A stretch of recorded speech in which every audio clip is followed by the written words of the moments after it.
Plenitude, livro da série psicológica de Joana de Ângeles. Psicografado por Divaldo Pereira Franco. Capítulo 2, Análise dos sofrimentos. Buda ensinava que a única função da vida é a luta pela vitória sobre o sofrimento. Empenhar-se em superá-lo deve ser a constante preocupação do homem.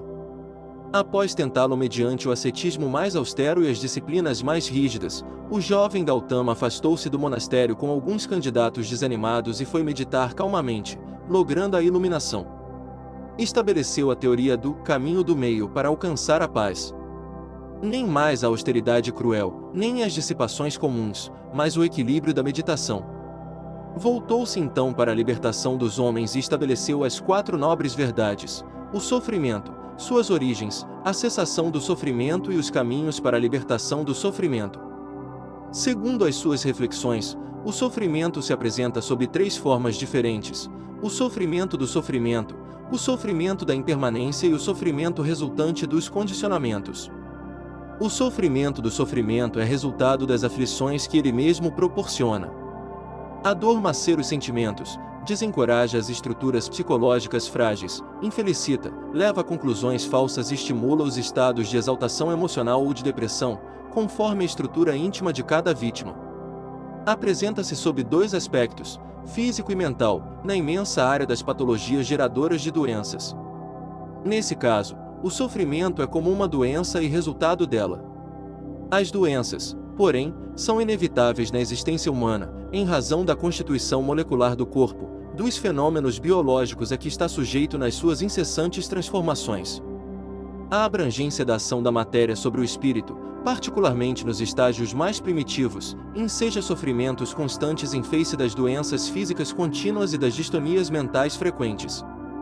À semelhança do buril agindo sobre a pedra bruta e lapidando-a, as doenças são mecanismos buriladores para a alma despertar as suas potencialidades e brilhar além do vaso orgânico que a encarcera. Nessa área, a ciência médica alcançou um elevado patamar do conhecimento, debelando antigas enfermidades que dizimavam milhões de existências e alucinavam multidões. A lucidez do diagnóstico, a habilidade cirúrgica, a farmacopeia rica e as diversas terapias alternativas têm contribuído com um grande contingente de socorro para atender os enfermos. Embora os surtos periódicos de antigos males e o surgimento de outros que a imprevidência gera, essa conquista expressiva contribui para que tal sofrimento seja atenuado. Na área das psicopatologias, a visão humana é hoje mais benigna do que no passado, considerando o enfermo mental um ser humano, e como tal prossegue, ainda que momentaneamente tenha perdido a identidade, o equilíbrio, com o direito de receber assistência, oportunidade e amor. Multiplicaram-se, lamentavelmente, porém, os distúrbios existenciais, comportamentais, na área psicológica, nascendo a chamada geração neurótica perdida no mare magnum das vítimas do sexo em desalinho, das drogas alucinantes, da violência e agressividade urbanas, do cinismo desafiador. Os avanços tecnológicos não bloquearam os corredores do desespero, a cultura hedonista, fria em relação aos valores morais, e as guerras contínuas fomentaram o medo, a insatisfação, o desespero, as fugas emocionais. A juventude insegura tornou-se a grande vítima, a um passo da depressão, da loucura, do suicídio. Ao lado das diversificadas patologias desesperadoras do momento, os fenômenos psicológicos de desequilíbrio alastram-se incontroláveis. A mole humana passou a sofrer o efeito desses sofrimentos que se generalizaram. A doença, todavia, é resultado do desequilíbrio energético do corpo em razão da fragilidade emocional do espírito que o aciona. Os vírus, as bactérias e os demais micro-organismos devastadores não são os responsáveis pela presença da doença, porquanto eles se nutrem das células quando se instalam nas áreas em que a energia se debilita. Causam fraqueza física e mental, favorecendo o surgimento da doença por falta da restauração da energia mantenedora da saúde. Os medicamentos matam os invasores, mas não restituem o equilíbrio como se deseja, se a fonte conservadora não irradia a força que sustenta o corpo. Momentaneamente, com a morte dos micróbios, a pessoa parece recuperada, ressurgindo, porém, a situação em outro quadro patológico mais tarde. A conduta moral e mental dos homens, quando cultiva as emoções da irritabilidade, do ódio, do ciúme, do rancor, das dissipações, impregna o organismo, o sistema nervoso, com vibrações deletérias que bloqueiam áreas por onde se espraia a energia saudável, abrindo campo para a instalação das enfermidades, graças à proliferação dos agentes viróticos degenerativos que ali se instalam. Quase sempre as terapias tradicionais removem os sintomas sem alcançarem as causas profundas das enfermidades. A cura sempre provém da força da própria vida, quando canalizada corretamente. As tensões físicas, mentais e emocionais são, igualmente, responsáveis pelas doenças, sofrimento que gera sofrimento. O homem, desde as suas origens sociais, aprende a ter medo, a conservar mágoas, a desequilibrar-se por acontecimentos de só menos importância, desarticulando seu sistema energético. Passa de um aborrecimento para outro, cultivando vírus emocionais que facultam a instalação dos outros, degenerativos, responsáveis pelo agravamento das suas doenças. Os condicionamentos, as ideias pessimistas, as crenças absurdas, as ações vexatórias são responsáveis pelas tensões que levam à desarmonia.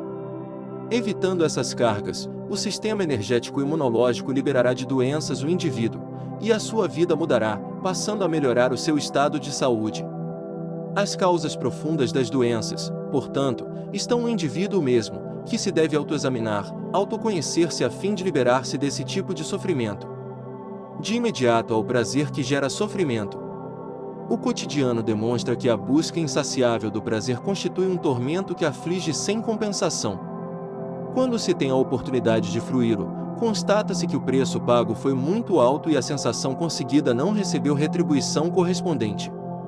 Ademais, há aquisições que proporcionam prazer em um momento para logo se transformarem em dores acerbas. E o responsável por esse resultado é a ilusão. A maioria dos sofrimentos decorre da forma incorreta porque a vida é encarada. Na sua transitoriedade, os valores reais transcendem ao aspecto e à motivação que geram prazer. Esse é o sofrimento da impermanência das coisas terrenas. Esfumam-se como palha ao fogo, atiçado pelo vento, logo se transformando em cinza flutuando no ar. Para conseguir desfrutar de determinado prazer, o indivíduo investe além das possibilidades, constatando, depois, quantas dificuldades tem a enfrentar para manter essa conquista. A luta para possuir um automóvel último modelo expõe-no a compromissos pesados para o futuro. A imaginação estimula-o com a ilusão da posse para averiguar, passado prazer, que não tem condições para preservar o veículo adquirido, ou os móveis, ou a residência, enfim, tudo quanto é impermanente brilha com atração apenas por um dia. Medidas as possibilidades sem sacrifícios, é factível constatar até onde pode aventurar-se, sem os riscos de sofrer dores e arrependimentos tardios. Essa visão correta, realista, que se adquire da existência, emoldura-a de harmonia. No entanto, a fantasia injustificada responde pelo choque inevitável com a realidade. Certamente, a cautela nas decisões não se pode converter em medo de agir, em cultivo de pessimismo para o futuro. São a ambição irrefreada, a precipitação, a falta de controle que abrem espaços emocionais para o prazer que gera a dor. Aí estão os vícios sociais e morais estiolando vidas, produzindo a lassidão dos sentidos e a médio, curto ou longo prazo, conduzindo à loucura, ao autocídio. São alguns deles o inocente cigarro de exibição no grupo social como afirmação da personalidade, eliminação de tabu, respondendo por graves problemas respiratórios, cânceres, enfisemas pulmonares, o prazer etílico gerador de ressacas tormentosas, cirroses hepáticas, úlceras gástricas e duodenais, distúrbios intestinais e outros, além das alucinações que levam à violência, à depressão, à destruição de outras vidas e tudo quanto é caro, precioso, com resultados funestos, as drogas, que escravizam. Iniciando-se as dependências nas primeiras tentativas que parecem proporcionar o prazer, estimulando a alegria, a coragem, a realização, vitórias fugidias sobre os fortes conflitos psicológicos, logo se convertendo em desgraças, às vezes, irremediáveis. O engano de considerar-se invencível, superior, provando o desconhecimento da fragilidade e da impermanência do conjunto que o constitui, especialmente de seu corpo, faculta, ao ser, prazer mentiroso, que o desperta sob grande sofrimento. Ninguém escapa às conjunturas que constituem a vida.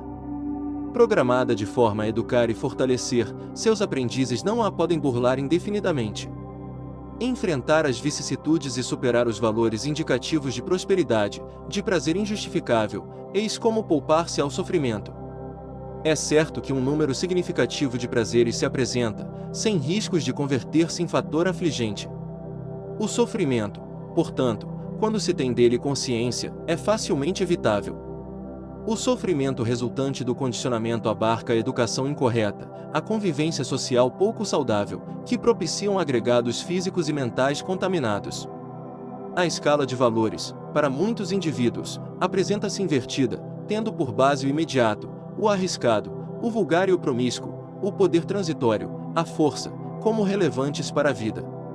Os seus agregados, sob altas cargas de contaminação, produzem sofrimentos físicos e mentais duradouros. As festas ruidosas atraem a atenção, as companhias jovens e irresponsáveis despertam interesse, as conversações chulas produzem galhofa, que são satisfações de um momento, responsáveis por sofrimentos de largo porte. Ao mesmo tempo, a contaminação psíquica e física, derivada dos condicionamentos doentios dos grupos sociais e dos indivíduos, promove sofrimentos que poderiam ser evitados. A irradiação mórbida de uma pessoa enviando a outra energia negativa termina por contaminá-la, caso esta não possua fatores defensivos, reagentes, que procedam da sua conduta mental e moral edificante. O homem vive na Terra sob a ação de medos, da doença, da pobreza, da solidão, do desamor, do insucesso, da morte. Essa conduta é resultado de seu despreparo para os fenômenos normais da existência, que deve encarar como o processo da evolução. Herdeiro da própria consciência, é também legatário dos atavismos sociais, dos hábitos enfermos, entre os quais se destacam esses pavores que resultam das superstições, desinformações e ilusões ancestrais, tornando os condicionamentos perturbadores. Absorvendo e impregnando-se desses fatores negativos, os sofrimentos apresentam-se-lhe inevitáveis, produzindo distúrbios psicológicos, mentais e físicos por somatização automática. A educação calcada nos valores éticos morais, não castradora, que estimule a consciência do dever e da responsabilidade do indivíduo para com ele próprio, para com o seu próximo e para com a vida. Equipo de saúde emocional e valor espiritual para o trânsito equilibrado pela existência física. Esse conhecimento prepara-o para que saiba selecionar o que lhe é útil e saudável, ajudando no crescimento interior para sua realização pessoal. Enquanto este discernimento não se transformar em força canalizadora para o seu bem, o indivíduo experimentará o sofrimento resultante do condicionamento, que lhe advém dos agregados físicos e mentais contaminados.